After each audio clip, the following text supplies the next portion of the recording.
Okay, we're good. Okay, good evening. It is Tuesday, April 2nd, 2024, 6:37 p.m. and I'm going to call this meeting to order. Can everyone please stand for the pledge of allegiance? The flag is to our right. I pledge allegiance to the flag of the United States of America and to the republic for which it stands, one nation, under God, indivisible, with liberty and justice for all. Thank you. The first item on our agenda, B1, is introduction of new hires. We don't have any new hires since the last meeting that are here to meet us. So we're going to move on to B2, which is policy review. And I'm going to turn that over to the chair of the Governance and Policy Committee, Ms. Valen. Please discuss the policies. Please discuss the policies. These are two policies that went through administrative and legal review. The first one I will address is policy 7312, student dress code. The purpose tonight is for the board to review and discuss share any comments, questions about these policies. They will be presented to the public at the regular meeting and then be up for possible approval at the May regular meeting. So first policy 7312, student dress code. Sure, I just have a question. So if you buy a $250 prom dress with no back, then does this thing come down and you have to put a sweater on, or what happens at events? I don't know the answer to that. I had the same exact question as I was reading through this. Dr. Everson? If someone has bought a backless prom dress, according to the proposed dress code, that would I've seen not them. meet dress code. So Or strapless. what would happen if they wanted to prom? Would there be repercussions if we followed Do you the have your proposed back dress out? code? Or should we amend this for? I mean, I've seen strapless, it's tasteful, that comes here and is from here up. I mean, it's not backless, but This also says it has to have at least one strap, I think, so we may need to. we may like look at this, that, okay, or- and make sure, okay, I'll mention it to the high school. I've not seen Okay, any so little we need- backless gowns. Exceptions for school-sponsored events or certain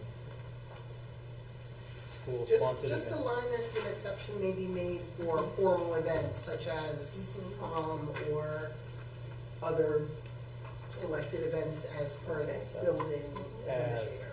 prom. However you want to word it, but Okay, yeah, it's pretty simple. great. Are there any other questions, comments about this policy? I'll stay to our student member, Alan Panus, who's here tonight, if you want to take this proposed policy amendment back to student government or the other groups you're associated with for review and comment. You can send us any comments you guys have to board@greenburghcsd.org. Next is policy 6150, alcohol, tobacco, drugs, and other substances. In parentheses, staff. There is a version, our version, which is the one dated 2020, and then the proposed version from Erie One BOCES, which is the one with the header that includes 2023. Legal has no recommended changes to Erie One, but they were different enough that they weren't redlined. Are there any questions? Sure. David?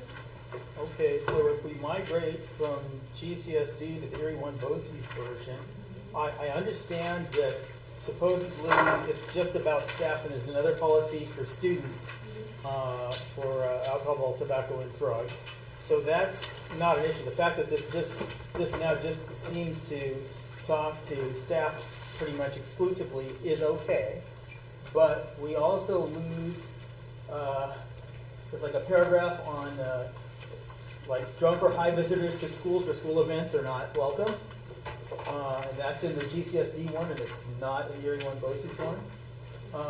There's a little sentence on health education curriculum requirement on drug abuse, K-12, in ours, not in theirs. There's reporting requirements for the staff, if the staff sees something, they have to report it, and that's listed in ours, but not in theirs. Maybe we could copy that over. And then there's like a list of our principles for dealing with drugs, and it happens to mention the conduct of Board of Education members is important too. And I kind of like that we are supposed to be subject to those same standards. And then there's also a thing on drug testing of employees, and you have to have reasonable suspicion unless you're a bus driver. And I think I'd rather leave that in there. So I kind of want to keep those items if I can. I don't care whether you copy from GCSD into your Area 1 BOCES or vice versa, but I think those things need to still be there.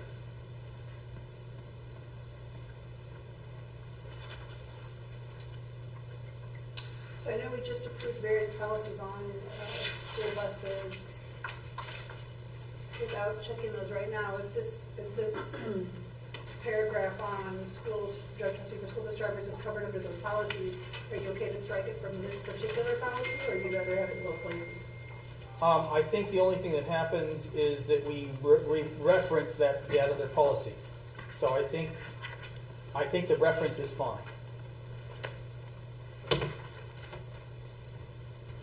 Yeah, drug testing of employees on the 3rd page. Drug testing for school bus drivers or other safety-sensitive employees is governed by the Board of Education Policy 5741, drug and alcohol testing for school bus drivers and other safety-sensitive employees. So we just point at it, and that's a fine thing to do. And that was done by way of making an exception to the drug testing of employees generally. It says no employee shall be subject to urinalysis or other forms of drug testing without reasonable individualized suspicion that the employee has been illegally using a controlled substance. So reasonable suspicion. And the very first thing you mentioned, I can't find that. Additionally, for page 1, additionally, the following person shall be prohibited from entering school grounds or school-sponsored events. Any person exhibiting behavior, conduct, or personal or physical characteristics indicative of having used or consumed alcohol and or other substances, or any person whose school personnel have reasonable grounds to suspect has used or has possession of alcohol and or other substances. That guy. Right. And that's not strictly employees, but there's not a separate policy for. Right. There's a policy, I think, just about general code of conduct of the public on our grounds, but it's not that specific either, if I remember correctly. So I will verify against that. And if you want to move it someplace else, And okay. in CSD, But don't lose it. new version. Okay. And then in order to educate students on the dangers associated with substance abuse, the health education curriculum shall include instruction concerning drug abuse for grades K through 12. And that's it on the bottom. See, I would be okay with losing that because I know we cover that in a policy regarding instruction of other topics, I believe, and that would be covered under the policy regarding alcohol, tobacco, drugs, and other students. So I don't know that it really applies So to. you think it's someplace else? Yeah, I will verify it. A, B, Verify elsewhere. under the student one and the instruction piece. So I think it's covered in 2 places. Okay. But I'll verify.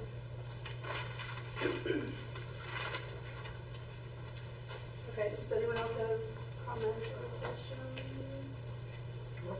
All right, so what I propose to do is I'll verify all of that and email it forward so that we can still put it up for presentation to the public next meeting, if that's okay with you. That's perfect. All right. It's now 6:46 p.m. We have a budget presentation by Ms. Lisa Raymond.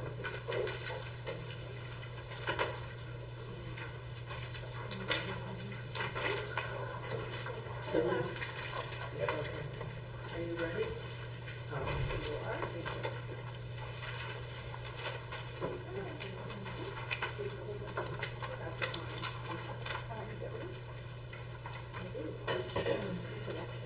No, it's for Alan. Okay. Pick it up. It is locked down. Okay, as usual, we start with the tax cap. I'm not going to run through this calculation again, just to remind you and bring to your attention that the tax cap levy can be between 3.73% and 5.28%, to stay within the simple majority of 50% plus one vote at the vote. Nothing has really changed with state aid. I did read today that the governor is coming back with a proposal to the legislature this Thursday, April 4th. So we're waiting to see what has happened then. I know that both the Senate and the Assembly have voted within their House for a budget, and now they're just trying to negotiate so they can all come to a consensus. But at the last meeting on March 19th, the board agreed to apply half of the hopeful restoration of the safe harmless money to the tax levy and half to the capital interfund transfer. So if you look at the major expenses as a percentage of the budget, these are the 8 categories that budgets fall under. The largest being salaries and benefits, which would be the largest of any budget, comes in at a 71.45% of the overall budget, with a little more than $3 million increase for next year. The second largest would be the contractual items, which also includes our bus transportation with Royal Coach. So that is all there also. And you'll see that the interfund transfer has been decreased by $500,000, and that is the $500,000 that we are taking out of the capital interfund transfer to keep this budget within the tax cap. If you break this down then by function, there are 6 major functions. The largest function here right now with the largest increase is employee benefits, and that is basically due to the rising cost of health insurance.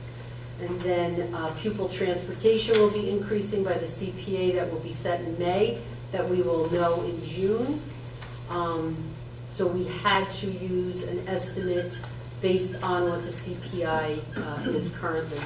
You know that when we did the tax cap calculation, the CPA was 4.12%, and it should go up by 1 to 2%, and we use 6% overall in our increase in our transportation costs with Royal Coach. So, Ms. Raymond, I want to stop you because these don't have numbers on them, so I don't want to do everything and then come back. Sure. We've done that a couple times, but, so in the prior slide, I don't know if you can flip it back, Luke, or whoever's doing the slides. It has different categories and different percentages. Where does transportation fall in under here? Is it Under contractual, like I said, So yes. that's fine. So transportation, according to the other sheet, is $7,500,000, almost $600,000. Correct. So out of 11 million, 7.6 million of it is just transportation? Correct. Okay, Okay. thank you. You're welcome. So then in this budget by function, you'll see that we're proposing a budget of $81,219,664, which is a 4.08% increase. Then the interfund transfer to capital of $800,000. As you know, in the past, we discussed that we would like to use it on technology and security upgrades, as was discussed previously in a security and technology committee meetings. I've highlighted some different areas here.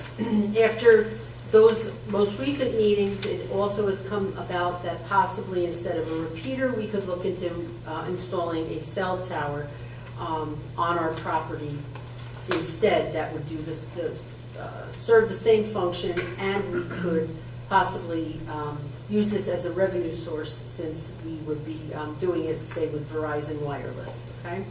Exterior door replacements, excuse me. Mr. Pugliese and the principals and his head custodians have gone around and examined some of the exterior doors and have identified the ones that they feel are the most that need to be replaced because they're very old. So that is on here also. And then under additional considerations that came up at the leadership meeting last week that I attended, It was brought up that the lighting and electrical upgrades and replacement of the electrical panel at the Woodlands Middle High School auditorium is in dire need of being replaced. So that came up as something that could be included under safety for the school. And also it was suggested that outside of the band room, right through the breezeway, when you come in and you're going to the art room, that is not a covered walkway. And to research or look into enclosing that walkway from the room 3 breezeway to the art room at the Woodlands Middle High School. It was also discussed that to put a swipe system on the door right before the band room so that people cannot get into the high school easily. So that is being looked into, and that might be able to be done sooner than later and not through this, but we are looking into that and researching that. So this budget really hasn't changed from the last board meeting. What Dr. Iverson would need to know is what direction you would like this capital money to be used for, because as you know, when we advertise the budget, we need to let the public know what this money is being used for, because that is what they will be voting on as part of the budget. To balance out the expenditures, here are the revenues. So we're proposing a tax levy that is just under the simple majority that was on the tax cap. We're proposing $67,691,726. This takes into account half of the safe harmless money that we are anticipating that we will receive back, and the other half was put towards the capital interfund transfer. The impact to the taxpayers for this, there's a 3.71% increase in the tax levy that we are proposing. Our overall town assessments have gone up by 3.0%.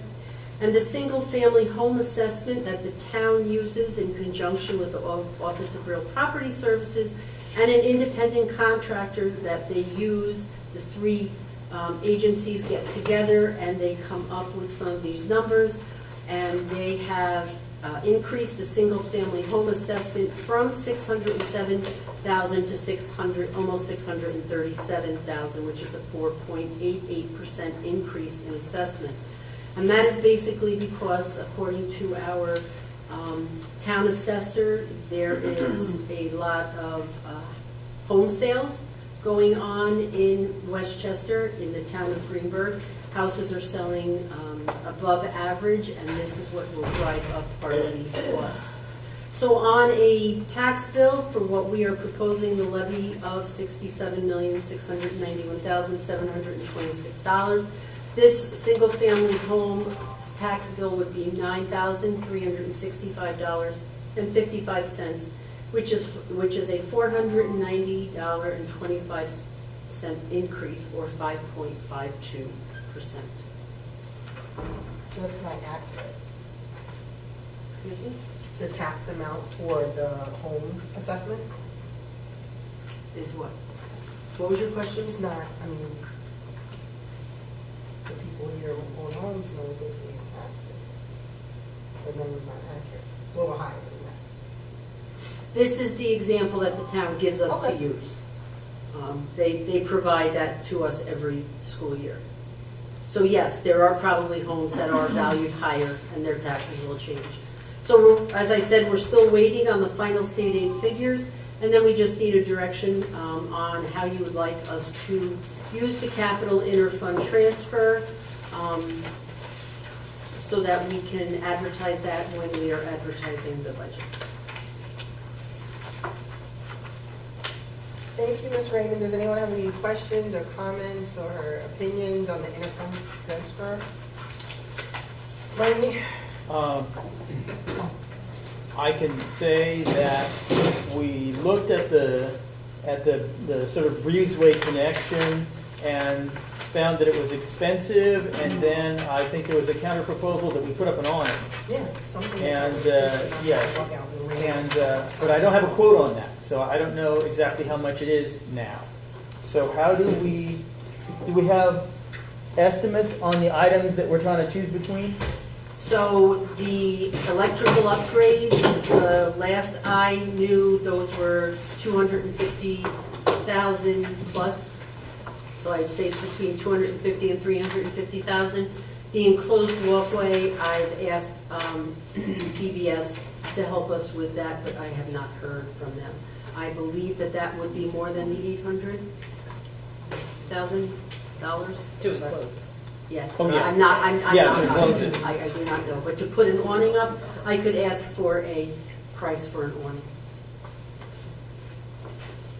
If they want to do 2 for 1, they can do outside daily too.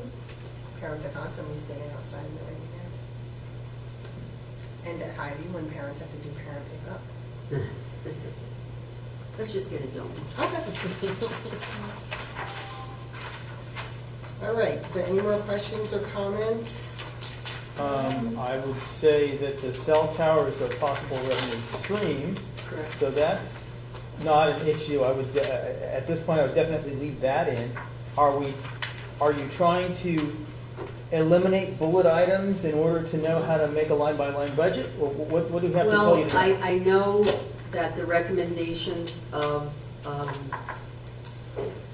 the people that had got together to put these numbers is to do interior and exterior cameras. I know there was a concern whether it was a capital outlay or not. I believe it would be a capital outlay because there is a lot of wiring that needs to be done to hook in those cameras, though I can double check that also. I think that some of the exterior doors do need to be replaced, maybe not all of them that were identified. And the lighting in the Woodlands Middle High School auditorium stage lighting has been an issue since I've been here, so. And the electrical And panel sound. back there. And the electrical panel, correct. And the sound.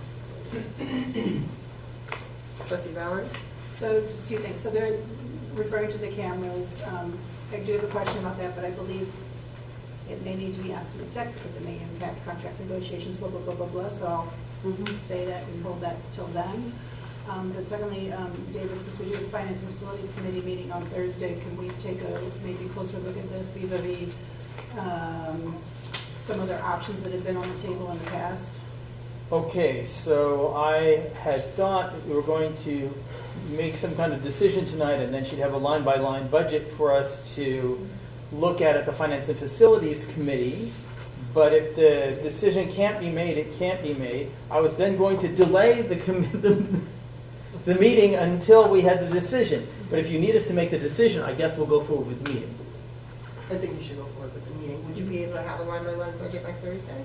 There is a line-by-line budget. That we can have access to? There is a line-by-line, I mean, you That we do can have have access the to public it, I sent review? it to you.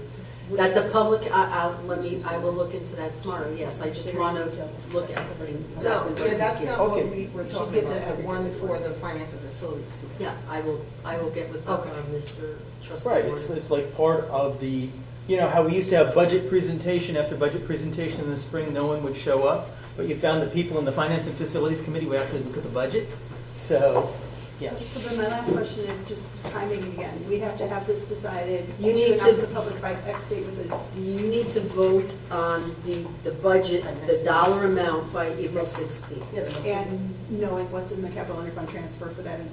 Well, we know that it'll be the 800,000, but by the time Dr. Iverson and Jackie Burton start putting the newsletter together, we need to get it in there so people know what this money is going to be used for. Just so I know, we do have the meeting of the 16th to discuss Yes. this. We don't have to. Okay. Good, not today. Okay, thank you. So we'll have the meeting on Thursday. You'll get him the line by line for the public by Thursday. And then you guys will decide and make a recommendation. And we'll make a recommendation, and the Sounds board will great. decide. Yeah.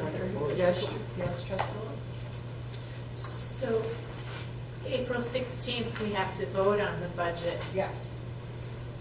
If we punt this down till the next meeting, that is April 16th, isn't it? So we're going to vote, To accept the recommendation from the Finance and Facilities Committee or not.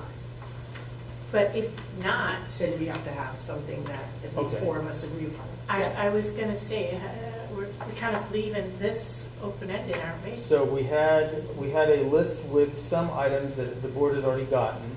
I believe we had cameras, radios, repeaters, and exterior doors. We didn't have swipe card access points at that point. We need an estimate for that. Add the other stuff in, and then we'll go from there. And the board can get those items. And if you don't like what the recommendation is, if we have that in hand with the cost of each item, you can argue for whatever your position is. Right, because I would imagine that this list is much more than 800,000, so something's going to have to come off the list. You're going to have to Correct. pick what. Yeah. Unless something amazing happens and the governor says, oh, all your aid is back. Right, we'll see. And there's extra. Yes, and here's extra money. Okay, so next, any other questions, comments, concerns on the budget? Alan, do you have any questions? No. So we're gonna move forward. The next item on the agenda is B4, Code of Conduct discussion. And we do not have, do you have a copy? All right. I guess I'll search for it. You won't have it on the, it's on the agenda. No, the actual code of conduct is not. No, I know, the actual attachment is what I'm saying. Because I don't know what the latest edited version is. So we're going from board docs, so we're going with, I'm looking through board docs, I don't know where, there's like different copies. Sent home with one of the This is the one that's called, Yeah, that was the last time we saw it. They're not just signing cards that we is it in the email? I feel like it might have been, the most recent might have been in the email. But I don't, I mean, has it been edited since then? That's what I. do. No, thought since we I were- sent it with the update, it has not been edited. It was in the board packet? Yeah, this was a Okay, packet, so it's let me on see the what- board document. Can we go to the next item until we do it? Are there any committee reports? Any committee reports? Sure. Trustee Warner? The Safety Committee met on Wednesday, March 20th at 5:15 p.m. in the Woodlands Innovation Lab. Attendees included Tracy Mears, David Warner, Fernando Santos, Dennis Pugliese, Will Washington, and Tara Standbath. We discussed bus driver and monitor staffing issues, methods of reducing Raptor sign-in time for crowd events, the proposed security vestibule door shift. It may require the guard booth to move to keep the Raptor units clear of the doors. That would be an issue. Then you couldn't move the door far enough aside, or the guard booth would get too small. Parties are meeting on site on April 4th to resolve remaining issues, so they'll look at it and see what fits. Staff guard booths at Woodlands and R.J. Bailey are not included in the 24-25 draft budget. The problem of vaping and the status of the vape detectors at Woodlands. Security project estimates, including cameras, radios, a repeater, exterior doors, and swipe card access points. That's that same list we were just looking at. Cost estimation was in process and totaled $824,000 at the time, to be financed primarily from year-end interfund budget transfer. We noted that Policy 6190, Workplace Violence Prevention, is out for review from the Board of Education and available on board docs. The next meeting of the Safety Committee is Thursday, April 11th at 5:15 p.m. in the Woodlands Innovation Lab. The Technology Committee met on Friday, March 22nd at 10:30 a.m. in the Woodlands Innovation Lab. Attendees included David Warner, Chris Vallon, Aaron Jacobson, Linda Iverson, Christopher Macaluso, Kelly Berdina, Luke Johnson, and Miguel Barrios.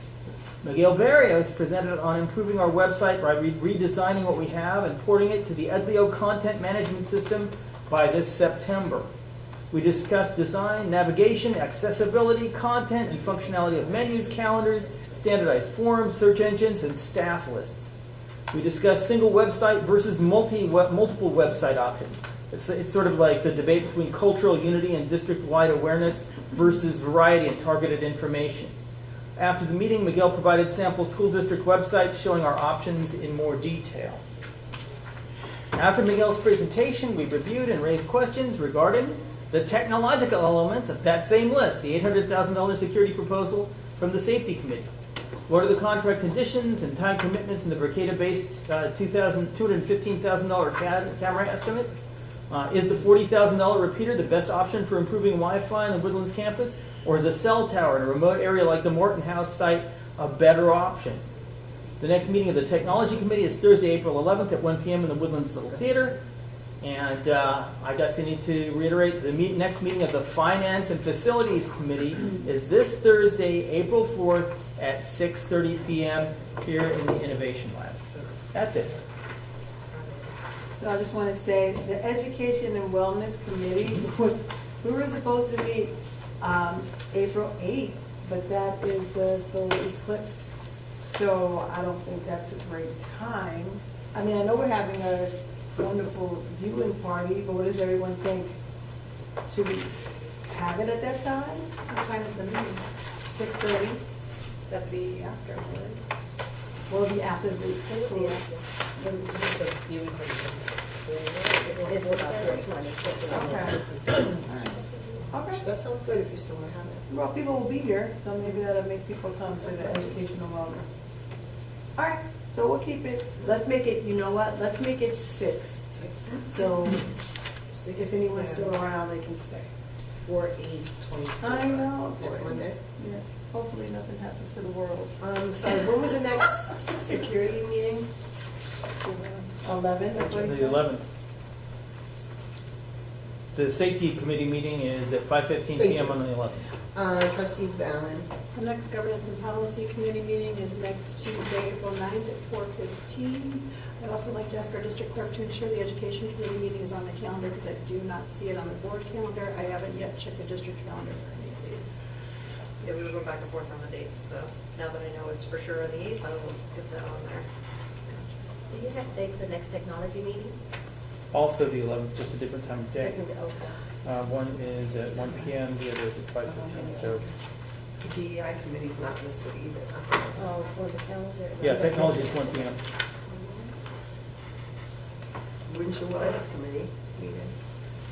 We have not set an item to set the next meeting yet, so. DEI is tomorrow. I can put that on the calendar because it's not a board committee, but I can add it to the calendar. I was going to announce that it is tomorrow from 7 to 9 here in Innovation Lab. Oh, it's 7 to 9 now? It was 6 to 8. Let me confirm. What time might be sent out. I'll get back to you. 2:05 is supposed to start. Until, what was it, 5? It's gonna be crazy.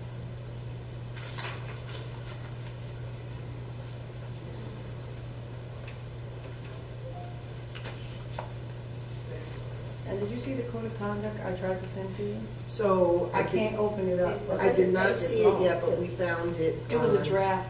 Yeah, we found I just another emailed it draft. to all of you. Oh, you did? Oh, okay. Where'd you get it from? Could you, It's in From board the docs. board packet. could you please From put which it, board pack? It was from 3/8. Yeah, that's could what you put it on this meeting under admin content, please? Yeah. Because that's the one we're actually discussing.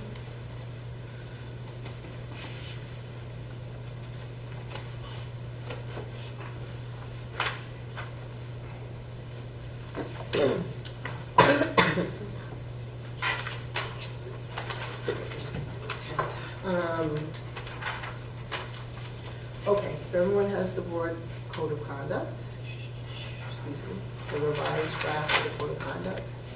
Were there any questions or comments from anyone regarding this? I don't know if anyone had the time to look for this. Please also, Christine, put this in our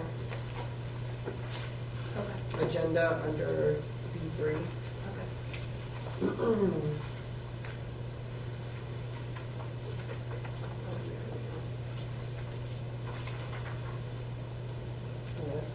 I was concerned with the code of conduct about the cell phones. So.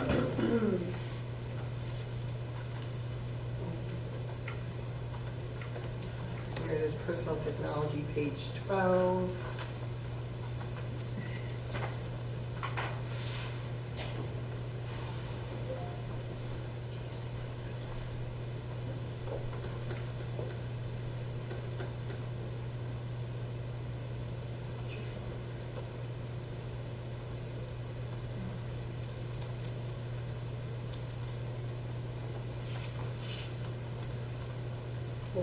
just review it. I think we need Yeah. to, so let's table this again then. So now it's emailed to everyone. Yes, trustee Bellin. So let me just, can I just ask about the process? So we're going to table this so we have a proper amount of time to review this and come prepared with questions, et cetera. At what point will we be presenting this to the public? Because I believe a public hearing is required, and I don't know how long that needs to be, whether it's one night or 1 month. Do we have an idea of how many more times we'll be able to discuss that, including So that public hearing? at our next meeting, we'll leave it on, and at our next meeting, hopefully people would have read it, and there'll be any questions, comments, concerns. If everyone's fine, then we will move to presenting it to the public. If they're not, we'll just have to review it again until people are fine with it. I'm going to review it, but Mhm. already, page 40, already, 40? table of contents said it's zero tolerance approach. That's crossed out in the front, in the. Oh, I have it on student supports. Okay. Under student support, Yeah, it that was says, supposed to be taken out. yeah, that's what I was going to say. Permanent suspension. Zero tolerance approach, is that, Okay, so you- okay, 40. yeah, it's on the page 3. So it was taken out of page 16, but it looks like Okay. it shows back up on page 40. Okay, Yes, it does. Under We student just probably missed that, okay. Oh, it's so, Yeah. So we'll remove it.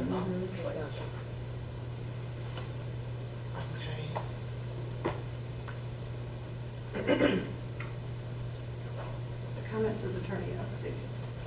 So because it's a legal, I don't know. It says attorney update. What do you have, attorney? Do you know what we're talking about right here? I just asked Christine to send me the final copy. Okay. So that when we meet next time. You'll have it written out. Okay. Minimum periods of suspension, students who bring a weapon to school, so these are more severe situations. Yes, trustee Bell. so going back to my question, I don't think there's a minimum amount of time for a public hearing on the code of conduct. But if not, I wouldn't be opposed to leaving it open for more than one meeting, just to provide the public an opportunity to give feedback. No, I'm just throwing it out there so we can all consider that Mhm. as far as our timing, because I know we'd like to get this approved before the end of the Yes. school year. We would like to. Okay. Okay. Any other questions, comments? No? Okay, we're moving on from that. Next, we have committee, back to committee report. So we had safety committee, education wellness, GovPol, wellness committee, education, excuse me. Wellness committee has no future meeting set, right? That's correct. Are there any other committees? Audit is still pending the completion of the internal audit. Still pending. We also have CEC. Do you want to give any updates? What I will say. Art show. Huh? What? You said the art The show. art show. Oh. Maybe Jackson. Mhm. The art show is scheduled for April 24th from 5 to 7 p.m. And there will be a CEC meeting at the tail end of that. So the art show happens at the Greenburgh Town Hall. Art teachers get together with students, K-12, and put up art in the hallways. We usually have some performing art that, so usually either a jazz band or a chorus will come and do some live stuff. We'll have some hors d'oeuvres. People will come through. Some of the student artists will stand next to their pieces of art and explain them to anyone who comes by. And then the art will be left up for an entire month at the Greenburgh Town Hall. So anybody who sees it will know what our students can do. Right. At the end of that evening, when the event is over, we'll have our CEC meeting. Sounds like a plan, Stan. And I said I was going to mention something. I was going to mention the Nettie Jackson Extra Mile Award. Just said it. So when are your deadlines for that? Do you have any dates? I'm not Jamal. I understand that. So we did have a trustee volunteer to be a member of the Nettie Jackson Extra Mile Award Committee. Usually it's a superintendent, a trustee, and three committee. Three community What? members. I was Yes. getting to that. The trustee, superintendent, and 3 community members that join onto the committee. So do you want to, I don't know when the dates are, so I don't Jamal want to. said it last time, not on mention it. camera, he did say the Yeah. dates, but he said if you're interested, to get in contact with him, remember? We don't know Because he if gave his anybody- personal email first, and we had to Yes. track that. We want to stage, yes. Trustee So Dowd? can I help streamline this and Sure. suggest that if the committee's still looking for members of the community to be part of that selection committee, to contact the district clerk or board at greenburghcsd.org, and that way it will get to whoever it needs to get to. And if people want to submit nominations, they can start doing so. We don't know the deadline yet. And they could submit those also to the district clerk. Can I just say that generally, so we can move along? Sure, and I can warn the district clerk that what usually happens is we come to you and say, go find the vendor that can update the plaque on the order of the battered boot with the names of the winners, and find out how much lead time they need. And then usually we actually have the award at the board meeting in June, and you work backward from there and give us our deadline. And then we come up with our deadline based on that, and then the committee has to meet once and look at all of the submissions. And if you know someone who has gone above and beyond the call of duty, if they're a staff member, then anything outside their normal job description. If they're a community member, anything good they've done for our kids, you write up a little paragraph. There are forms online under Board of Education. You look for the little trophy icon at the bottom, Nettie Jackson Extra Mile Award. You type in what the nomination is, and then that goes in the pile, and then the committee looks at it and chooses the winners. Okay, so next on the agenda is the board president's report, unless there's another committee or conversation around any of that? No. Okay, so unfortunately, I have some not so great news to share with my report. On March 28th, we lost a very important person and member of our Greenburgh community, Mr. William Reginald Ross. And I'm just going to read a little bit about him. He was a prior Board of Education member, and he just was very important in our community. So I'm going to read some things about him. William Reginald Ross, also affectionately known as Bill or Willie to many, was a dedicated educator, beloved husband, father, and friend who passed away peacefully on March 28, 2024, surrounded by his family. He was born to the late Reginald and Ruby Ross on November 14, 1938 in St. Kitts. At 12 years old, he emigrated to the United States alongside 3 of his brothers.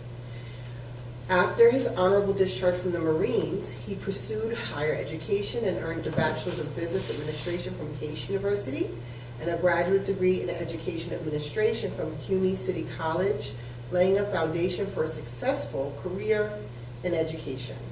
In the following years, he met his beloved wife, Myrna, and together they raised 2 children, Mark Ross and Kelly Ross Johnson, in a home filled with love, joy, and nurturing support. And the name Kelly Ross Johnson may be familiar to many of you. She's a parent here in the district and was committed to public education. Driven to empower others through education, William later served as an associate professor at the Westchester Community College and then as an assistant director at the SUNY Westchester Educational Opportunity Center. Williams' commitment to education extended beyond the classroom, as evidenced by his involvement as an elected member of the Greenburgh Central School District Board of Education, where he served as president. He was a founding member and treasurer of the Greenburgh Central 7 Education Foundation. William was also an active member of the Woodland Scholarship Fund for many years. Upon his retirement, he became a licensed realtor in Westchester County for the Houlihan Lawrence Agency.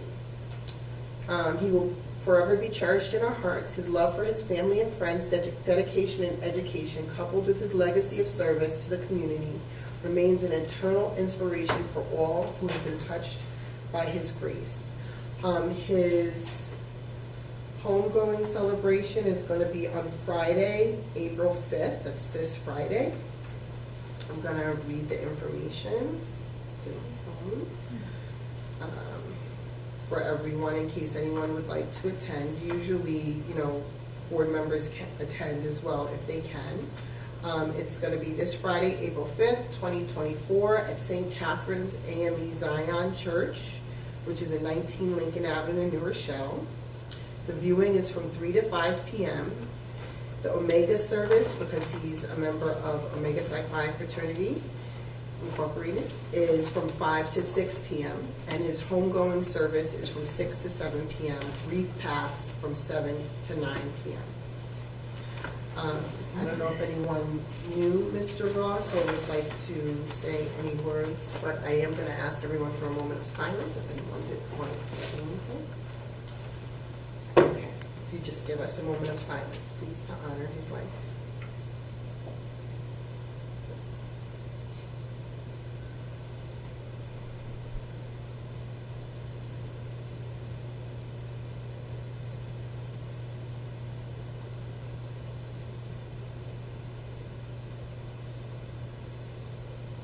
Okay, thank you. Additionally, I just wanted to talk about the great things that our children are doing. The spring sports season is underway. We recently had a play that was on stage, Newsies, that was amazing. I think everybody here went. I think I saw everyone here. And it was a great production. We had wonderful, wonderful, talented kids here in Greenburgh. And I am going to be inviting the sports students from the boys basketball team that made it to states, as well as the cast from Newsies, to our board meeting. I would have loved to see the art from the IB art show, but it was a daytime thing, so I wasn't able to see it. I don't know if it's the video somewhere. Okay, check it back. Oh, okay. Hopefully, I don't know if we'll be able to, there's pictures or something we can show. I maybe missed it if there is somewhere. I would love to see that, but I am going to try to invite them to our next meeting, those students, so that they can at least meet the board and talk about what they have done with themselves. I don't know if they'll be available. Yes. We have one participant here tonight. Oh, well, were you a participant of Mr. Panu's? The IB art show? Yes. Are there pictures somewhere? Yes. Oh, wonderful. There should be a collection. I know we had a few people from the yearbook, and then I think Ms. Lewis also took photos. Oh, that would be great. I would love to see those. I don't know if, can you, Dr. Michaelis, make sure we take some photos of those? I would love to see it. Sorry to interject on your It's report. fine. I believe there was someone from the town who asked you all to pick a piece that they may show. Yes. So for the IB art students, Uh-huh. we have been asked to choose one piece to be displayed at the Greenburgh Town Hall. Wonderful. We are currently in the process of just choosing which ones, and I think April 20th is when we'll decide any transport. Great, since I have you here. So the IB art, I read on somebody's Facebook post that it's like a 2-year endeavor building all of those pieces. Is that like what you experienced? So the first year is when you learn the techniques, different processes. You'd follow different artists, explore different mediums, and then the second year you would explore your own theme. Personally, I did a theme of tech innovation. I explored technology innovation. I explored different artists, used different mediums. One artist I explored David Ortega.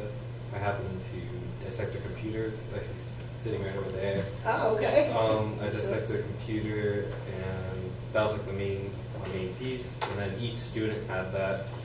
There was the comparative study where they explored artists and made an art piece in that style.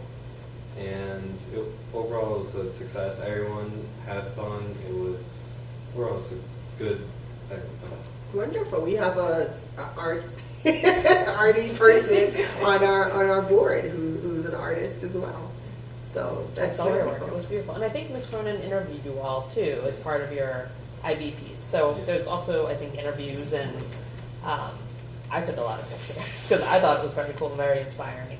And we did have a conversation about looking into how we can expand it and extend it and have a way to protect the work, but also showcase it in a way that people can see it for more than just that day. Yeah, I saw it last year or the year before. It was in that room over there in the evening. It was like, I guess they had it out for a couple days, maybe? The reason why, I think there was also a meeting last night in this room, but the biggest difference was that I think there was a shift from like 9 students to like 20. Wow. So there was a That's great. very big transition, and I think there's about the same amount for the next year's group. Yeah. So that's why we had to use this room. art is so important in expression. I don't know what happens here in the middle high school, but like my kids have only taken art 1 year, which was I think 7th grade. So I don't know how that, because they take bands. So I don't know how that, huh? You choose. Yeah, but I think with a middle years program, you have to have, I mean, I'm looking at Dr. McAloo, yeah, you have to have art. So I don't really know how we can fit it for next year. I don't know if you. Yeah, so, because really, kids are supposed to have art. Is it an arts We can talk about it on a requirement as period opposed to day. an art requirement? Because then band would qualify as your arts Well, requirement. yeah, but that's not really fair. Why, I mean, if a kid is artistic, can they drop English? No. They can't drop gym. What if they're not athletic, but they're an artist and they do band and they do art? I'm all for it, but I Me think. too. I think you're gonna argue for a 9-period day. I mean, Is that my argument? And that would I don't know. Okay, But then you have to cover all those But periods, thank right? you so much Correct. for jumping in There's a and big for rush. sharing that. I don't have a student report on here, but is there anything you'd like to share from the? Yes. Okay, So, wonderful. today it was the opening day for the girls flag football team. So this is the first one for our school. So we're hoping that, wishing them success. There's also a few requests and concern from the students. Sure. There was a request for a 3:30 bus to a 3:45 bus. Students, especially now that's testing and regions starting to come up, the students would like to be able to stay after school. The biggest problem is that the only other bus available to students is the 4:30 bus. So they're hoping for, because I know in the past, I think before COVID, there was a 3:30 bus, and I did use that regularly, but now we don't really have that as much. So that was one request.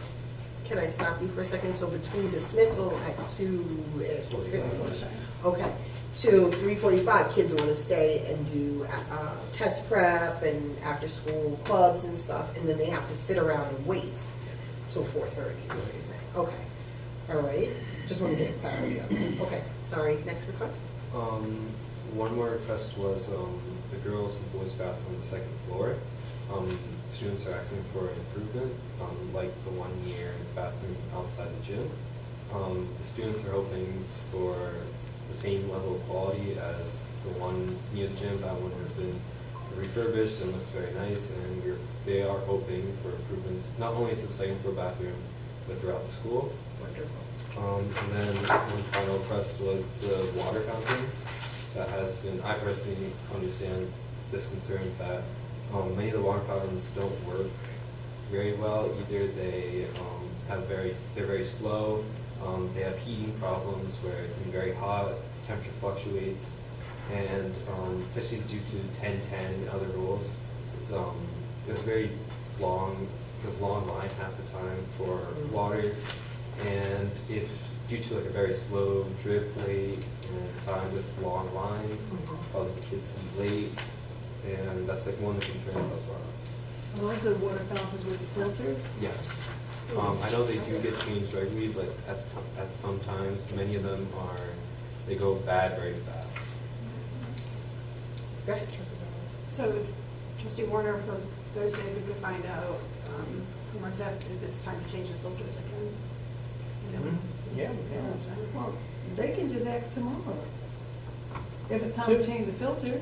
But we'll have the answer for our facilities meeting on Thursday. Right, and we Okay. need the filters to be changed tomorrow. Yeah. Like, Can you, don't wait till Thursday. Ms. Raymond, follow up with Ms. Raymond? Yes. Can you follow up with Mr. Pugliese to find out, is it a filter issue? I don't know how to get hot. That's the part that's I weird know, to me. well, the one fountain I know that is hot is the one in Commons. That one's for a while, it's been warm. It's not exactly when you drink it. Next to the and kitchen, it's just what like- Who wants to drink warm water from the fountain? Thank you. Yeah. Warm? And I'm a firm believer that, students and children are products of their environment as well. So if we're not giving them, bathrooms to use that are nice, if we don't have a way for them to get home, are they gonna use, I just saw a posting for the after-school we don't have a way for them to get home, or even in 3:45, parents may not be home to pick up that early as well. And water fountains, that's like basic. But the bathrooms have been a problem for years. Yeah. And it's been ignored for years. Now, is that the one where the door is off? Doesn't matter. The second They're all- floor? Like, they just need to. No, I'm wondering, is that the I mean, bathroom? Yeah, that- that The is- LEDs, You pushed really hard last year to get the bathrooms I upgraded did. to the gym. I did And fight for having the enough gym, so money now to I'm do gonna start that. fighting for So you can It's been push about for 20 years. one more bathroom and get that, we might be able Yeah, to that's swing something that that's like not a ever get been all of done. it. Yeah. Yeah. It's also- Add it to the 800,000 Yeah. discussion. So I know that like majority of the times the bathrooms in the commons, they're locked. So many students, if they have to access monitors unlocked, they're being very regulated due to other problems happening in the past. So that's like a few concerns. So listen. Alan, this has come up in front of the board before, the locked bathrooms, and I specifically had asked for conversations to be held with the students. I guess that didn't get to you guys, where there's honest conversations about why they're locked. So this is, you understand, okay, this is why they're being locked by staff, because we tried other things, they tried supervision, and so maybe there needs to be like, I think the policy right now, I know in my own experience that the problems that happened in the past are somewhat still there, especially during the transitions between classes. Right. This one bathroom's open, the second bathroom does have a door.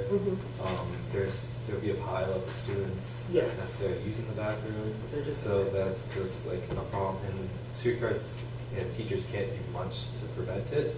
So that's just something that this has been really addressed. right, so what you're saying is the solution is not fixing what the problem is. So maybe there needs to be, like I had asked, conversations with the students. Students are mature enough, they're old enough, they know what the problems are, on some solution-focused things that will actually help the problem, because as adults, right, we have to keep everyone safe and following rules. If rules are broken, adults and everyone sees at home starts making more and more like rigid decisions that aren't helpful for everyone, right? Did you want to say something, Trustee Warner? No, I don't. But I think what, you brought up is more of an issue, because you just said, like, teachers can't really do much about it. Mhm. Kids are going to pile up in the bathroom when it's time to go to class. So we have to have conversations, we talked about that before, but we also have to get to the root cause of why this is a culture where it's okay. I mean, we know it's high school, so we know everyone has their issues in high school. But it's also, where's the urgency to get to the class? Where's the challenge in the class and the rigor in the class, and I want to be in the class. So it's a lot around culture and climate, and how to really get to that root cause, so we don't have to keep locking bathrooms, and if the teacher says get out the bathroom, they shouldn't have to feel like something else is going to happen. So thank you for bringing that up. Yeah, it's important. There's one more thing I'd like to mention. This is something I discussed with my friends, it's not something I really discussed with student government, but I think 10-10, especially as a rule, I don't think Yeah. it's very effective. I heard you say that, and I don't know that everyone knows what that is. So 10-10 is that there's a rule that students are not allowed to leave the classroom the first 10 and last 10 minutes. I believe that rule is ineffective for the reason that those are the minutes that are, I guess, least important to class. By being able to leave in the middle of class, students are missing out on class time that's being actually used. At the beginning and end of class, when classes begin to slow down or pick up, that's the time that students can use to go to the bathrooms and stuff. I think the 10-10 rule is a little limiting. Antiquated. So that's one thing that me and my friends talked about. Okay.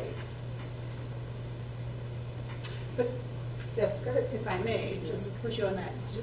So if you knew that you could come in up to 10 minutes late, then don't you just think everybody would start coming in 10 minutes late because class doesn't really begin until, just trying to play devil's advocate and game that I guess eye. that is the students that know that they already do come late.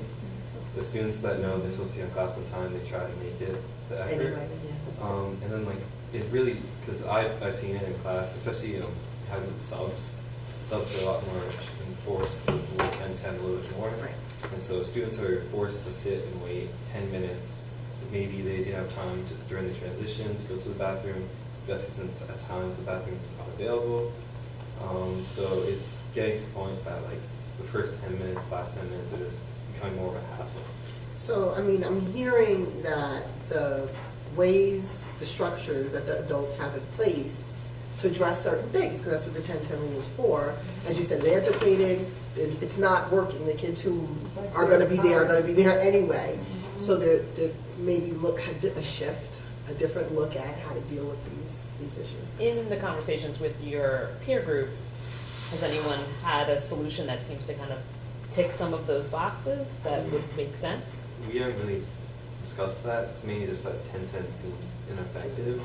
We don't really know a solution to the problem, because the 1010 is supposed to force kids to go to class on time, but there's not really, because the kids that I think do skip, they're skipping for reasons. Yeah. But the 1010 is not about skipping. It's really trying to clear the hallways. Right. Which goes back to an antiquated practice from zero tolerance. And when you sweep the kids and you put them on auditorium, so those things are antiquated. But I think if we really look at instructional practices, and if a child wants to be in that classroom, they want to be in that classroom. That's what she's saying. Yeah, so if you are, giving them challenging work, complex text, something that they're interested in, they're gonna wanna be in that for that first 10 minutes, and then they gotta go to the bathroom real quick and they're gonna come right back. So that's something I think, like I said, is a root cause. We gotta really look at everything to see how we can help, the whole entire culture of the school. Yeah. I think that's what's really needed, it's just time for a change. Can you check in and then go to the bathroom, or not within This those first 10 minutes, 10 that's minutes. the. But you could, in theory, get to class. Like, the theory Yeah, is it's like not not about to being have late, people it's hanging out just- dilly-dallying before They class don't want- starts, like or we go- leaving a little early and catching up with you hanging out. and- Gotcha. So a positive reinforcement to get to class on time. I remember the moose horn, right? The moose what? horn, so it was a bathroom pass, basically, right? Like So you're only gonna one have person to would leave your classroom at a time. If you have the moose horn, you can walk down the hall, the gendarmes won't stop you, you go to the bathroom, you come back, you hand off the moose horn to the next person. They have During the Reagan era. that, so there's all That's the passes Reagan era. that, they only allow one student at a time. Yeah. That's and I think security guards, we have to have a pass in hand to be allowed access to the classroom. I know the middle school I know they're having problems in middle school. I'm not informed on that, but in the high school, if there's one student at a time, you need a pass. Hey, Alan, are you in a senior class? Yes. Do you all, as a leader, are you a member, a leadership member of the senior class? Yes, What's I'm your a class rep. Class rep. Do you all have opportunities to meet with the administration? With the high school administration to Yeah. bring these concerns? Have you done? So these concerns now. With Mr. Smith. With the administration of the high school? Because I just want to know, does the administration meet with the various, every grade level has their own leadership group. Does the senior class leadership, with President you and others, do you had meet with them? meetings. I'm wondering if that's an opportunity to bring some, have you had an opportunity to bring some of these concerns to These them? concerns, no. These are mainly concerns that I've been told from the student Okay. body. Okay. Senior class, they are focusing on maybe senior activities. I know good right now, thank you. But you're on your way out, these are good. They're on the way out. Well, I mean, it's Well, I think information what you're to saying share. is there like a time, like when Yes, you meet with we the should Formalized formalized place. to- Right, is So, there a formal place the place to student speak government With meets the with administration, that you meet monthly, once a month, no, I didn't know that was, okay. So, all right, Because that could probably. that could be a place for forum on communication. a regular basis for each grade level leadership group to bring concerns like this. So I've taken notes here, but so thank you for that. And I'll talk to the administration about some structures to give you voice, your group voice, to bring these things forward so they can, as Trustee Mayor says, you all can have some input in some of these decisions. And you can hear the reason behind the administration doing some of these things, because there's some pieces you may not be aware of, that administration does have to make decisions based on what they know from the lens of running a building that to individual students, you just may not know some of the real intricate reasons why some of these things are in place. And it gives you that, it will provide that opportunity for you to hear that, and then to give these suggestions on your way as a senior who's been here now since middle school, you know what works, what doesn't. I know Mrs. Smith would love to hear that, so thank you for sharing that. Yeah, you could have things like a family meeting, like if something's not working, we all come together and talk about this is why it's not working. This is what the parents need, this is what the kid needs, this is what the sibling need, you know, and just talk about how to solve those problems. But you have to kind of see if it's working for the group. And, you know, is it something just a certain amount of students are having concerns, or is this the feel of the group? Because changes are made based on what's good for the whole, and not based on what 20 students say. So it needs to be something like that that's brought to the administration, so that changes that are made impact everyone, even those who are not having these concerns. 'Cause some may be very happy with some of this. You don't know. So it could be even collecting some data around how many feel this way. You know, there are all kinds of ways to collect information to support the issues that are surfacing that the administration, I'm sure, would love to know, so that we can make the best decisions, so that your experience in the high school, whatever grade, is the best experience for you. Because I know that's what we all want. So thank you for their input. There's one. Oh, one more. Sure. One more. This one is a personal one. Personal. The addition of the, I guess the door entrance near The vestibule? The vestibule? Yes, that was a huge help. But I was wondering if something that can be installed near the art wing door. There has been, like, students, to get in, you have to knock on the door, or students are waiting there for a Oh, while. I'm sorry. Okay, so you're saying the visitors entrance, now that they have like a camera in it? Yeah. Or, okay. Near the entrance from the, I think, I forgot the name. But the art wing door, there's no camera, you get to sit and And wait. knock on the door, yeah. And that is, students wait there a while, sometimes it be cold, raining out. The solution was go through the auditorium, but sometimes it's locked. Yeah. Yeah, And so, that's why we were asking About about. the awning. Well, it turned into an awning, but I asked for like an enclosement, Okay. so kids can actually travel and be safe, because about safety too. And not be, like you're saying, stuck outside knocking on the door. another thing is that people in the art wing, they're constantly have to get up. There's, I hear during art, there's like people banging on the door, people have to get up, go open it, and then sometimes people just get fed up, see what Yeah. it's constantly happening. They missed their 10-10. So, Ms. Raymond, you got that down, right? Okay. Thank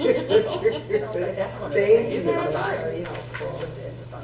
Okay, let's move on. Thank you. Sorry, in our agenda, next we have superintendent's report. Yes, thank you. A lot of what I have here has been stated, but I did want to as well thank our community for continuing to support our student endeavors. And I know I'm speaking for everyone who attended, as you said, Trustee Mears, Newsy production, when I say that I was in awe of the talent and dedication of our student performers, especially those cute, all of them were adorable, but the R.J. Bailey students were just very good as well. And I did love that collaboration, and seeing them across, sitting on the stage was just wonderful. And so, this scale of production, I think, requires a lot of effort, and the collaboration I saw among the cast crew, the staff, the faculty advisors was just phenomenal. And so I just want to thank everyone for that effort they put forth. It was just great passion, and it was evident in every performance. And I was fortunate to see it 3 times, so I really did enjoy it that much. Again, moving on is illustrating the incredible diversity we have in our unique district. We did have 30 students compete for the Seal of Biliteracy that you know about, a variety of languages, and this amounts now to about 20% of our senior class. In addition to the Seal of Biliteracy, we have students seeking a seal of triliteracy. Can you imagine that, speaking 3 languages? So that's just wonderful. Alan, you talked about the IB art expedition. I want you to know that the talent I saw was rich there. It's just phenomenal. We have winners in every facet of this school, not just in sports and arts and acting and music. And everything. And the art that was showcased not only showed a lot of skill, and just phenomenal techniques that I can't even imagine how you all do those things. and just the stories that you shared around what motivated that work. That was very, very touching. You had an opportunity to talk to every artist, and they could share what that story was that underlined why they created that piece. So each artist should be just proud of what they created. You should be, Alan, very proud. And so some of this is on our website, and also please, I hope people had a chance to see it. I wanted to share that last board meeting, we had a public comment requesting information about the MBK program, and since that meeting, we did agree that I will come back and make sure the public knew that we are very excited. The Board of Education, I know I speak for you and I speak for the administration here, we are in full support of the MBK program continuing. It never has lost our hearts, left our hearts or our passion, because we know that that program helps us to address the opportunity gaps that are faced by boys, young boys of color, and to ensure that everyone can reach their full potential. So I wanted to announce to the community that we will be posting an MBK leadership coordinator position very shortly. We're working on the job description now and to look for that, and we're hoping to do something and finish the year with some activities on our MBK. I was able to respond to the parent who had the public comment, and I hope that her son is one of the students who can take advantage of this. I was able to confirm the DEI committee meeting. Thank you, Trustee Jacobson. It is tomorrow, 6 to 8. It is here in the Innovation Lab. This is our second meeting. There are about 28 members on the DEI committee, a well-diverse group of stakeholders. Our focus tomorrow will be really heavy work around looking at the DEI survey that our strategic plan has as a very actionable objective that we will accomplish this year, and to talk about the timeline for administering that survey, how we want to communicate out to the public and our parents the survey, and then the next step after we get those results. I will be presenting at that workshop, and I look forward to meeting with everyone again tomorrow. I know Dr. Macaluso is going to speak probably more about the Syllabi literacy, but not the Syllabi literacy, the solar eclipse, and we are looking forward to that on April the 8th. You know, I'm part of a superintendent group, and we did talk, you know, we have an email chain that we sort of email each other, what are you doing, how are you doing it, and I'm very proud of what I think Dr. Macaluso and his committee and his whole curriculum team came up with this, to have this viewing party.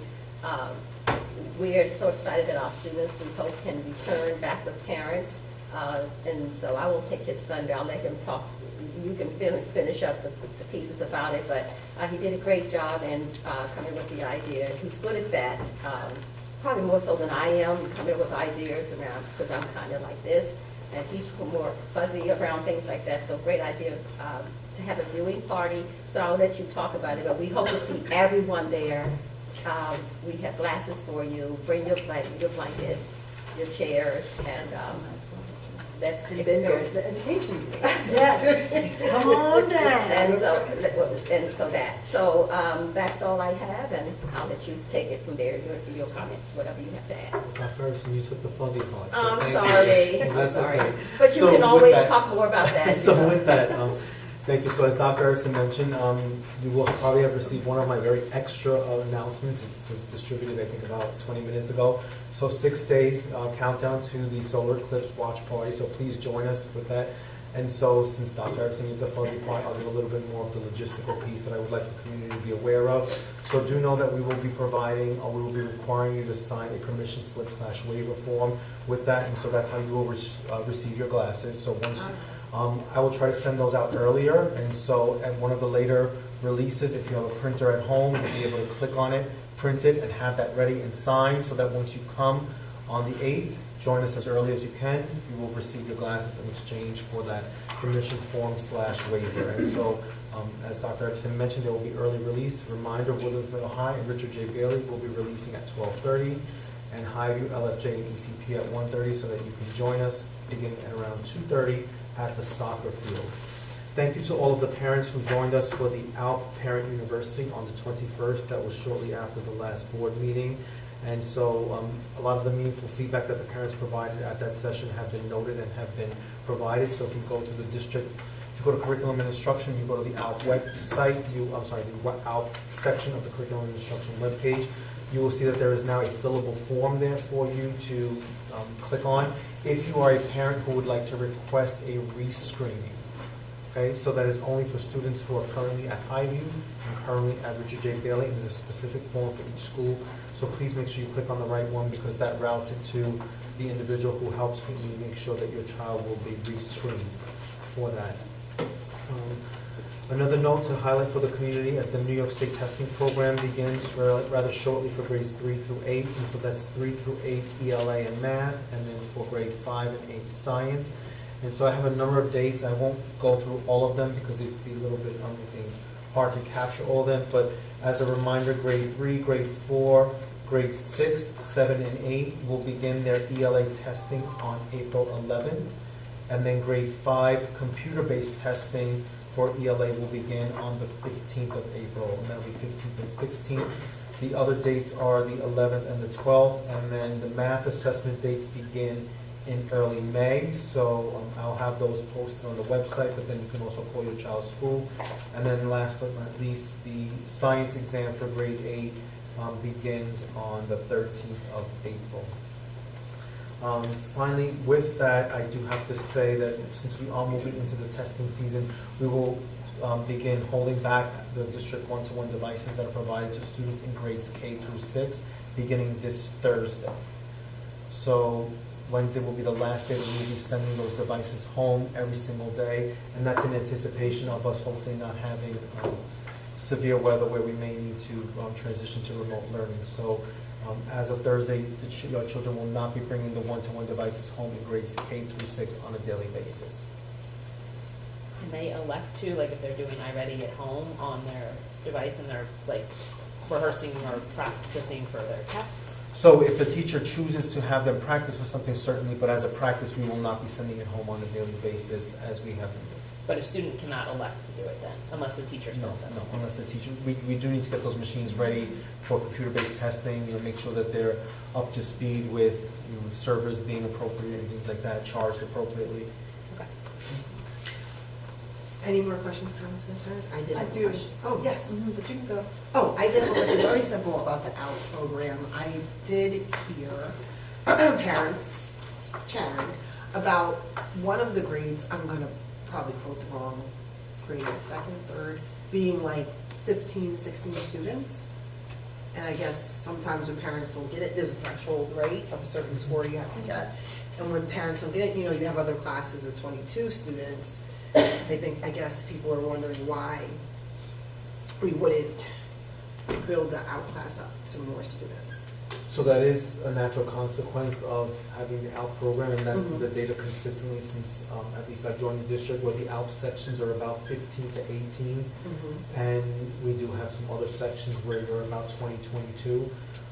We also have been condensing our general education classes because of the capacity at our schools. And so that's another factor. Dr. Erickson has been providing some ongoing recommendations for how we're trying to utilize our classroom space. So those have just been factors that have been happening simultaneously because we do need space in our schools. So we have been increasing the size of our general education, our non-ALP sections, because an ALP class is a general education class as well. That is an accurate piece of information, that an ALP section might be about 5 students under enrollment as compared to a non-ALP section. So can we put more students in the ALP class? Especially students that may be on the cusp? So we have, and we do use that, and we do look at the thresholds for it. So what I did share at that meeting was that the COGAT assessment, which is one of the tools that we use to screen for students' readiness for an ALP class. The guidepost is that performing at the 85th percentile. We do drop below that, and we have dropped below that. However, if a child is not performing at the 85th percentile and also has some areas showing where they need improvement on the criteria reference exam, which is the iReady, then what I did communicate in that meeting is it would highly be unlikely that we would recommend a child for that program because they might not be able to keep up with the demands. So we do fine tune it every single year, and we do look at the thresholds to determine how we can best select students. And then we have the other piece, which is teacher recommendation, which also holds equal amount of weight. There's not one part that is more weighted than the other. Okay, thank you, trustee Washington. So I just had a question about the state test for 3 through 8, because I guess I was hearing that the 5th grade assessment is like a week after the ELA assessment, and I know a lot of schools are doing it in May. So it was stated that, I think it was something about because of technology, that's why they're not having enough time in between the state test, just to prepare the students more. So can you look into that for me, because there's so many different ways we can be innovative with the test. I know that they're taking computer-based, but there could be different ways of taking the test, and the state is giving us a nice window how we can take the test. I just think going right from the ELA to the math assessment is a little bit stressful for students. And then teachers also want to take time to prepare them for the math assessment. So can you look into that for me and just see what the rationale behind that is? And my opinion, it should be students first rationale and then other things. So if I just want to make sure I capture the question correctly. So I have 5th grade assessment, ELA is the 15th and the 16th, and then the math is the 25th and the 26th. April. Right, and so you're asking. Why is it not the first week of May? Give them a little bit more time, just wondering. Well, I do have here that Bailey will be administering the science grade 5 the first week in May. So that's Why? probably, Like that, you could go to the end of May with that. I didn't bring the state, right, yeah, I so, can yeah, check. you I can didn't bring check, the yeah. manual from the state. Because the science, right, it could be done in the middle of May. So just a wondering why we're not just spreading out the assessments for the, that's a lot, one of the other. Okay, trustee Mallon? And just piggybacking on that, because when you were reeling off the grades and the test dates, I got a little confused because I don't know if I heard when the grade 8 computer-based testing was, because I thought that was going to be the 15th and the grade 5 was going to be earlier on the 8th. So I just wanted to. May 8th? April, I'm talking about ELA. Okay.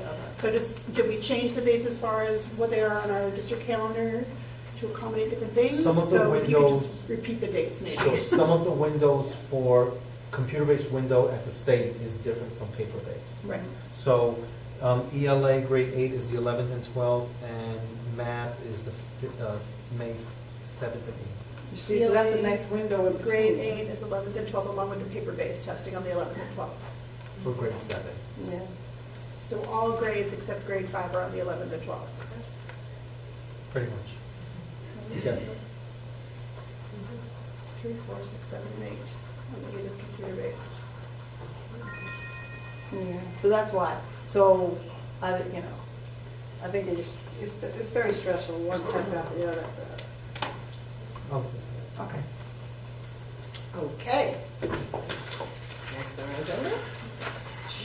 Any other questions for the Assistant Superintendent for Curriculum? Next on our agenda is our Assistant Superintendent for Business. Please, trustee. So February's treasurer's report, we began the month with $30,449,236. We deposited $26,261,566 and dispersed $8,313,094 to end the, month with $48,397,708. Just an update on the Highview driveway. Mr. Pugliese has had some of the potholes, the major potholes, filled temporarily as we research with our legal counsel the deed and the right-of-way to Highview to see what we are responsible for as far as paving. So we are still looking into that. I assisted the Capital Region BOCES grant writers with writing 6 different grants for some kitchen equipment, something for each one of our schools. That was submitted last Friday, and we should know the results in July. if we received any of that kitchen equipment. They said it looked fairly good for us because we've never applied for it before in previous years, and that's what they're looking for, is schools that need help and assistance. I've spoken with Dr. Moralia and the representative from his company that helped us with the STOPS grant last year that we did not receive. That they are just waiting for that to be released again, and we are going to reapply for that money.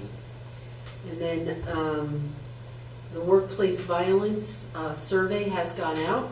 We've received to date 172 responses from our staff. I did put out to the union leaders that it is strictly confidential. I did double check that. And I did my own little playing around in there, and I could not identify who had answered any of the questions, and I could not find myself after I had answered the questions. We are going to do professional development on May 17th. Dr. Macaluso and I are going to get together to do an agenda, but I found, I spoke with Dr. Moralia today, and he can come and do the professional development that is needed for all of our staff. It's a 45-minute video that we will show to them, and then there's an hour, an additional hour for key staff members. So we will do that on May 17th. And then today, I've been in touch with Mr. Weinstein from Southern Westchester BOCES, and today met with him, and Dr. Iverson met with him for the Recovs grant. Southern Westchester BOCES did receive it for a 12-school consortium in Westchester County that asked for part of the money. The money is there, but the Office of the State Comptroller has not released the funds yet to BOCES. So until the funds are released, you cannot spend any of the money. You will not get reimbursed. They anticipate, hopefully, that the funds will be released by July. Once it is released, then the next steps will happen, and I'm sure Mr. Weinstein then will have meetings with all the superintendents and whoever the superintendents designate to administer the funds. That's all I have. Wonderful, thank you. Trustee Bowden? I actually had a question for both the assistant superintendents. One, sorry, if I could just go back to Dr. Macaluso, we have professional development next week on the 10th, I believe. Can you? No, we're closed. We're closed for Eid. It We're closed for Eid? was. Never mind.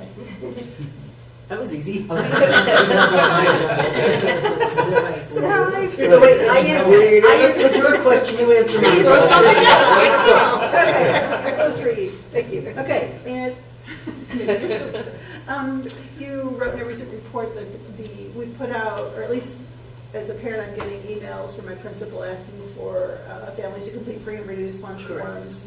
And you included in a report that we've only received roughly 96 forms, and although we don't need it for, yes. That's ridiculous. So even though we don't need it for actual free and reduced lunch, can you just confirm, are all principals sending that message? And if so, how else can we amplify that message so that people know we need the form to help us get access to other funding? We asked all of the principals in an administrator meeting to please send it out, please put it in your weekly updates.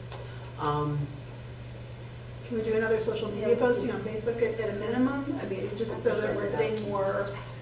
And I'm up to No. 97. No, we just need to, listen, this is not that hard. We've kind of missed the boat at the end of the year, really. I hope you do put a blast, but really, back to school is when all the parents come to the school. September, they show up. That's where you need to have things signed, whether it's the code of conduct or the parts of the code of conduct that affect that school, the free and reduced lunch. We could have a the table grab- with just those applications. That Not just a table, have parents come through there. You Yes, have to yes. fill this out, not have to, but place an expectation, parents will tend to do it. You might get one or two refusing, but people will just do it to get through the table. It's, We'll do it. I don't know. I'll put another. Maybe on the 8th as well. I'm sorry? Maybe on the solar eclipse watch party. Something, we yeah. can Have a table. All right, I'll get you. No glasses, please. Can't get glasses, Fill it out. I bet you we Their do a lot glasses, more. fill us out. Right, like use the resources. Trustee Alana. If I could offer a suggestion, with the request to fill it out, put a little more depth into why it's important, because I think people don't understand that. They think, well, I don't qualify, so I'm not filling it out. But there's why it's important that everyone fill it out regardless of if they qualify. But there is a list that tells you who has to fill it out. So really, me filling it out does nothing for the school. It's just a piece of paper. But there's a list of people that need to fill it out, that, you know, you can have school aides, or you could have teaching assistants, secretaries, just call me like, hey, don't forget to fill out. They don't need to know they're only being called, but just in reference, calling people to say, don't forget to, like, there could be some effort within the school. I think there is benefit, though, to everyone. Is there not a benefit for number of applications we get for percentage of students, that there is a measure of that in some You of can get these? everybody, that's fine, but you still need that certain amount. Yeah. That get a certain, you know, free and reduced, or if there's a certain income that needs to be done. So whether it's 65% of that you need it. Like, there's a certain number that is actually needed for the forms, so. Okay, thank you. Any more questions, comments, and concerns about the Assistant Superintendent for Business Report? Next, we have public comments. Do you want to read, Dr. Iverson, your response? I mean, you mentioned WK. Okay, I did go over it. I thank the parents for their inquiry during public session at the board meeting March 19, 2024, concerning the inquiry around the district's MBK program. I reiterated to the parent and I wanted to do that with the community, how that the we still have to that MBK program, and that, you know, we see the importance of it and what it does for our students and our boys and young men, and, you know, to help them reach their fullest potential. We know that was Barack Obama's initial motivation for this, and that we are looking to and very excited and to re-implement that program by beginning with this posting of an MBK leadership coordinator, and then we are anticipating posting that very soon. I met with my cabinet this week, and we looked at the job description. Dr. Matthews has sent me a draft of that, and we're looking to have this posted by next week, and we're having decided for about 5 days, and get someone in, and hopefully we'll be able to get some piece of this done this year, and then looking to build on that for next year. So, yes, I want to make sure everyone knows that we are looking to do that.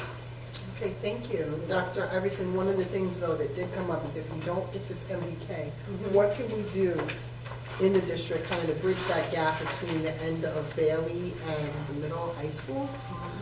We've had several parents now email the board and administration. We had a lady come to the meeting asking for some sort of program or some sort of thing, specifically for boys, but we on the board know we also have subset of students that are not necessarily identified as boys that get into hairy situations. I did have some concern in our student incident report that the board gets periodically. We're supposed to get it monthly, I believe, but we don't always. But I recently read that 7th and 8th grade students are having more infractions for substance use. I read that in one of the reports this week.